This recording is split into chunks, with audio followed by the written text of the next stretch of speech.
और सबसे पहले बात कर लेते हैं हरियाणा के। एक बार फिर से जेल से बाहर आ सकता है राम रहीम। बड़ी खबर इस वक्त की आपको बता दें, गुरमीत राम रहीम को जल्द एक बार फिर से पैरोल मिल सकती है। सूत्रों से बड़ी खबर सामने आ रही है। राम रहीम की पैरोल मंजूर हो चुकी है। राम रहीम की फरलो हो चुकी है मंजूर और राम रहीम ने फरलो के लिए आवेदन किया। अगले सप्ताह जेल से आ सकता है बाहर।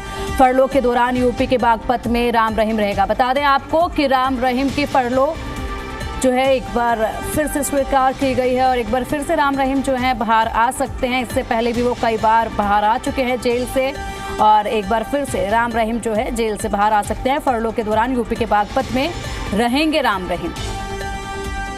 तो बड़ी खबर इस वक्त की राम रहीम से जुड़ी हुई। एक बार फिर जेल से बाहर आ सकता है राम रहीम। गुरमीत राम रहीम को जल्द फरलो मिलेगी और राम रहीम के फरलो को मंजूरी मिल चुकी है। इसके साथ ही वो बागपत में रहेंगे। आपको बता दें कि राम रहीम इससे पहले भी कई बार जेल से बाहर आ चुके हैं और अक्सर उन्हें ये मोहलत दे दी जाती है जब वो जेल से बाहर आते हैं। अधिक अपडेट के लिए हमारे संवाददाता विजय हमारे साथ जुड़ गया। विजय, देखिए एक बार फिर से राम रहीम जो है जेल से बाहर नजर आएंगे और ऐसा पहली बार नहीं, उनको बहुत जल्दी बहुत राहत जो है मिल जाती है जब वो अक्सर आ जाते हैं कभी पैरोल लगाकर, और अब फरलो को मंजूरी मिल गई है। बिल्कुल, फरलो को मंजूरी मिली है क्योंकि जो भी कैदी जेल में बंद होते हैं उन्हें जेल की ओर से एक नियमित दिन उनके साल के तय होते हैं कि वो इतने दिन पैरोल पर रह सकते हैं और इतने फरलो पर रह सकते हैं।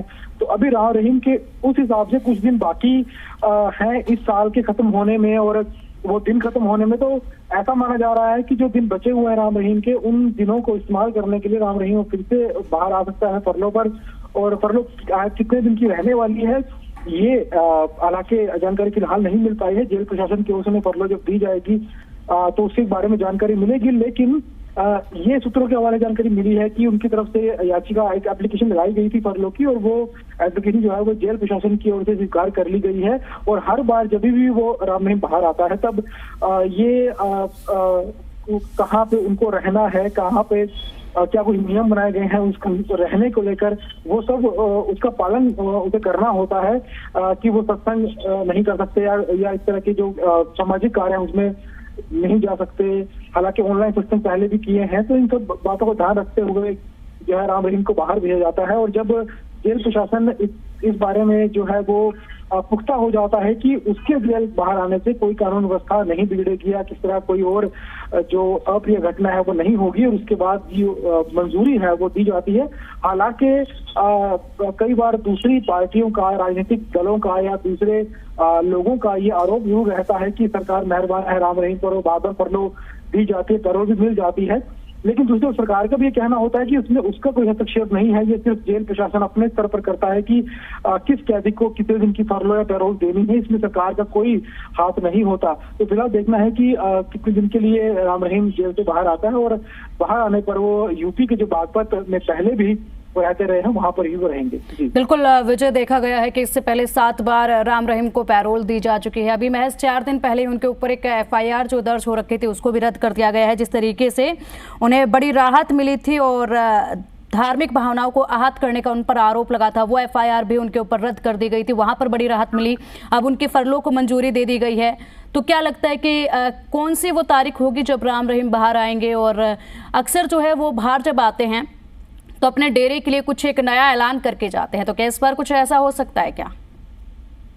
बिल्कुल, क्योंकि जो उनके अनुयायी हैं उन्हें भी इंतजार रहता है राम रहीम के जेल से बाहर आने, क्योंकि वो कम से कम अगर मिल नहीं अनुयायी सकते तो कम से कम राम रहीम जो ऑनलाइन कई बार सत्संग जो है वो करता है और अनुयायी उन सत्संग के जरिए राम रहीम से जुड़ते हैं, तो अनुयायियों के लिए तो ये हमेशा ही खुशी की बात रहती है। और साथ ही साथ इस साल फरवरी में भी उन्हें करीब 20-21 दिनों की जो फरलो है वो मिली थी, और 27 फरवरी के आसपास वो सुनारिया जेल वापस गए थे। तो इस तरह लगातार फरलो जरूर मिलती रहती है। और डेरे के जो कामकाज चल रहे हैं, डेरे में जो भी आगे कामकाज बढ़ा, क्योंकि डेरा जो है वो राम रहीम गिरफ्तारी के बाद से वैसा ही चल रहा है जैसा वो पहले चल रहा था, वैसे ही वहां पर कामकाज हो रहे हैं आज भी। तो डेरे को लेकर भी जो है राम रहीम बात करते हैं, उनके जो मैनेजिंग कमेटी के जो लोग हैं उनसे राम रहीम उनसे बात करता है, और तमाम तरह की जो डेरे को लेकर जो बातें हैं उनमें भी राम रहीम शामिल होता है। और खासतौर पर यही रहता है कि फरलो पे या दरों पर आने के बाद अनुयायियों के साथ जोड़ा जाए, अनुयायियों से बात की जाए, तो वो ऑनलाइन तरीके से हर बार करते हैं। तो हो सकता है इस बार भी जो ऑनलाइन सत्संग है वो हो सकते हैं। जी ठीक है। वहीं अगर विजय बात की जाए तो देखिए फरलो के जो नियम होते हैं वो कुछ अलग होते हैं। अगर बात करें फरलो के नियमों की तो क्या कुछ नियम हैं?